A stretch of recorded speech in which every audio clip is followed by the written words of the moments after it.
la pasionaria, y la destrucción del Partido Comunista de España. A la mayoría de la gente, al oír el nombre de Dolores Ibárruri, la pasionaria, se le pasa por la cabeza sus humildes y difíciles inicios, sus discursos en el Parlamento de la República, su discurso de despedida a las brigadas internacionales, su oratoria incendiaria. Pero poca gente es consciente de su papel posterior en el debilitamiento y destrucción del Partido Comunista. En este artículo intentaremos dar a conocer esta segunda etapa de su vida militante que poca gente conoce y que comienza al final de nuestra guerra nacional revolucionaria, tras la caída de Cataluña en manos de los fascistas. El Buró Político del Partido Comunista de España decidió que en 1938, cuando cayera Cataluña, los miembros del Buró, Pasionaria y Delicado, debían ir a Madrid a continuar la resistencia contra el fascismo. En vez de hacerlo acordado, se encerraron en Elda, Alicante, lugar seguro en el que se encontraban. Ordenaron a los camaradas combatientes que pasaron a Francia que se quedaran allí, en vez de regresar a combatir a Madrid. Y cuando se gestaba el golpe de Estado casadista, admitieron la derrota antes de tiempo y prepararon su huida del país. Esta cobardía les fue echada en cara en las discusiones de Moscú de los cuadros máximos del partido, presididas por el secretario general José Díaz. Estas discusiones fueron negadas y ocultadas posteriormente por el aparato de Carrillo. Otro punto oscuro a tener en cuenta es el papel de la Pasionaria y de Carrillo en la disolución de la guerrilla española. Este error se le suele achacar a Stalin. Nada más lejos de la realidad. Stalin necesitaba una cabeza de puente en España para las negociaciones postguerra mundial, y dicha cabeza debía estar formada por una fuerte guerrilla española. El problema es que en la retirada del partido y durante la guerra no se preparó las condiciones para desarrollar la lucha guerrillera. Muchos revolucionarios españoles se quedaron combatiendo el fascismo, pero sin comunicación entre ellos, sin infraestructuras, sin armamento y sin logística de ningún tipo. Así, se dejó pasar el tiempo, sin apoyo ninguno desde el partido. Ante esto, Stalin, de acuerdo con los más grandes militares españoles, como por ejemplo Enrique Lister, a un partidario de la lucha guerrillera, propone que se disuelvan las guerrillas. La actuación de la Pasionaria a partir de este momento no puede ser peor. Disuelven la guerrilla de la noche a la mañana, sin ser un factor político, dejando a los camaradas abandonados a su suerte, perseguidos por toda la capacidad represiva del régimen. Estos heroicos camaradas resistieron durante años, viviendo de lo que podían, incluyendo la decomisación de ganado y alimentos para poder sobrevivir, de ahí que les acusaran de bandoleros. Por esto sacaron la entrañable consigna, que todavía algunos de ellos claman a los cuatro vientos, de siempre guerrilleros, nunca bandoleros. Estos revolucionarios ejemplares fueron abandonados a su suerte por la camarilla Ibárruri Carrillo. Otro aspecto lamentable de la Pasionaria fue su estancia en Francia, donde se alojó en residencias de lujo, con choferes, criadas. A diferencia de la gran mayoría de la organización, la cual vivía en los campos de concentración franceses y bajo la represión fascista. Un ejemplo de dirigente en este aspecto fue Enrique Lister, que vivió con su familia en un modesto piso, dejando los hoteles de lujo para el compañero de viaje político de la Pasionaria, Santiago Carrillo.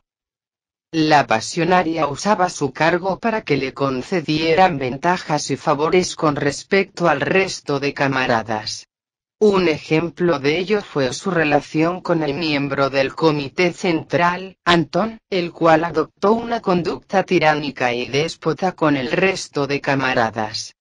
fue uno de los encargados de crear comités de ejecución junto con Carrillo, para ejecutar a los camaradas honrados que se oponían a sus tropelías. Ejemplos de ejecuciones e intentos de las mismas son las campañas que se desataron contra camaradas ejemplares como fueron Comorera, Monzón, Quiñones, Trilla, Luis Montero, Modesto y Lister. Se podría continuar, ya que es una lista muy larga de asesinatos e intentos de asesinatos, pero vamos a entrar un poco en el intento del asesinato de Lister y Modesto. A Lister y a Modesto se les acusó por sus pasadas relaciones con Yugoslavia, tras la ruptura de esta con la URSS. Recordar que fueron generales del ejército yugoslavo, y en el caso de Lister del ejército soviético y del polaco. El camarada Mije informó a Lister de que se estaba planeando su propia eliminación física, así como la de Modesto. Lister pretendía plantear todo el asunto en el buró político. Ante esto, Carrillo le pidió tener una reunión previa, a la cual este accedió. En dicha reunión Carrillo coaccionó a Lister para que no llevara el tema al buró político con la excusa de que la situación de Dolores no era buena, y que se iba a crear un problema orgánico muy complicado. Anteponiendo el bien de la organización y teniendo en cuenta que en la reunión, Carrillo no le desmintió la posibilidad de las ejecuciones, Lister cedió.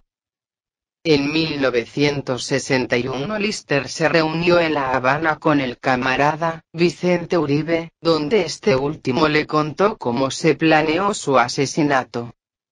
Conocido es que a Lister se le acusaba por sus relaciones pasadas con los yugoslavos, pues bien, fue a partir de 1947 cuando se planeó su ejecución, la cual sería tapada como un supuesto ataque anarquista o bien, como un accidente manejando un arma. Pero entonces Antón, Pasionaria y Carrillo viajaron a entrevistarse con Stalin, donde este, según Uribe, fue el que le salvó la vida. Sin quererlo, Stalin les preguntó: ¿cómo van Lister y Modesto?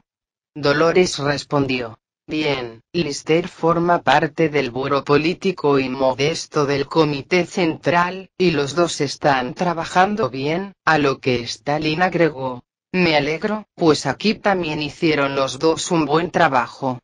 Ante esta opinión de Stalin, la camarilla revisionista dio marcha atrás en la liquidación física, aunque continuaron con otras medidas. Esto demuestra la cobardía de la camarilla Ibarruri Carrillo, que al mismo tiempo que llenaba el partido de oportunistas y derechistas, represaliaba y asesinaba a tantos buenos camaradas. Volvamos a Antón, ahora que sabemos quién es y cómo la Pasionaria se aprovechaba de su cargo para disfrutar de ventajas y favores. Este personaje fue expulsado del buró político y del comité central por su conducta indeseable. Más tarde su estado fue ratificado por una resolución impulsada por Carrillo y Pasionaria, la cual le dejaba la puerta abierta para volver, reincorporándolo posteriormente al Comité Central. A raíz de la detención en Francia de Antón, Ibarruri decide presionar a Stalin para que intervenga en la liberación de dicho personaje. Ante esto Stalin pronunció la famosa frase: bueno, si Julieta no puede vivir sin su Romeo se lo traeremos, pues siempre tendremos por aquí un espía alemán para canjearlo por Antón. Así es como salió el cobarde Antón de las cárceles francesas en 1940, y así es como la Pasionaria, cuando le interesaba, hacía uso de su cargo para recibir trato preferente. Ni qué decir de los cientos de miles de camaradas que intentaban sobrevivir en los campos de concentración, los cuales, por supuesto, no recibieron favor alguno. Otro hecho a tener en cuenta, es la actitud de Dolores en la lectura del informe político de José Díaz en el secretariado de la Internacional Comunista y su posterior ascenso a secretaria general. José Díaz estaba gravemente enfermo, el cáncer le estaba destrozando el estómago, le habían operado varias veces, pero no conseguían solucionar nada. Lister afirma que nadie empujó materialmente a José Díaz por la ventana, pero sí moralmente. En estas condiciones se produjo la lectura del informe político sobre todo lo acaecido en nuestra guerra nacional revolucionaria. Tomaron la palabra los miembros del secretariado de la Internacional Comunista y uno por uno fueron atacando el informe de José Díaz. Hernández, Castro y Togliatti se callaron, pero Ibarruri en un alarde de oportunismo habló y dio la razón a los miembros del secretariado, acusando a José Díaz de individualista en el trabajo, de no tener en cuenta las opiniones de los demás. Cuando acabó la reunión hubo que sacar a José Díaz abatido entre dos personas. Antes de morir dejó unos escritos a los que solo pudo acceder la pasionaria. Cuando Lister la preguntó sobre los mismos, ésta le dijo que eran unas cuartillas ilegibles, por lo que nunca se las enseñó.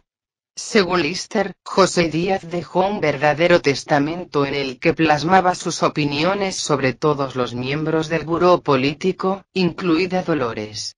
Lamentablemente nunca se volvió a saber de esos documentos. Posteriormente a esto, Dimitrov llamó a Lister y a Modesto para saber a quién veían ellos mejor capacitado para el puesto de secretario general. A lo que estos contestaron que a la pasionaria, pero solo si se libraban antes de Antón, ya que éste acabaría ejerciendo de secretario consorte. En este contexto y con la pasionaria como tapadera, Antón y Carrillo hicieron una operación de caza y captura contra todo aquel que pudiera hacer frente a la pasionaria en la elección del secretario general. Así, tras cargarse políticamente a Vicente Uribe, la camarilla revisionista Ibarruri y Carrillo consiguieron la Secretaría General. A partir de lo acordado en 1945 en Toulouse, Francia, Carrillo comienza a someter poco a poco a Dolores, comprometiéndola con sus propios crímenes, separándola de los militantes honrados y rodeándola de sus incondicionales. Ante esto, la pasionaria acaba cogiéndole miedo a Carrillo, a la vez que le sigue y le obedece en todas sus aventuras políticas, incluyendo el eurocomunismo y la destrucción del partido. La pasionaria habla de tirarse por la ventana antes que enfrentarse a Carrillo. En vez de ser valiente y luchar por el partido, o en su lugar, romper con él e ir con el resto de camaradas expulsados que estaban montando, por aquel entonces, un nuevo partido comunista. El sumum de todo este episodio se forja cuando Dolores permite la sustitución de todo el buró político por un comité ejecutivo, así como la creación del cargo de presidente del partido, especie de presidente honorífico. La pasionaria asumió el cargo de presidenta de honor y dejó en manos de Carrillo el partido, dando comienzo, así, al principio del fin del mismo. Durante esta presidencia de honor, el partido de la clase obrera, al partido de vanguardia, se acabó convirtiendo en un partido de corte socialdemócrata, renunciando, de esta forma, al marxismo-leninismo y al centralismo democrático, pasando a estructurarse en agrupaciones, al más puro estilo de los partidos socialdemócratas basados en la cohesión democrática. Convirtió al partido en algo inoperante, en algo que hoy está a punto de desaparecer.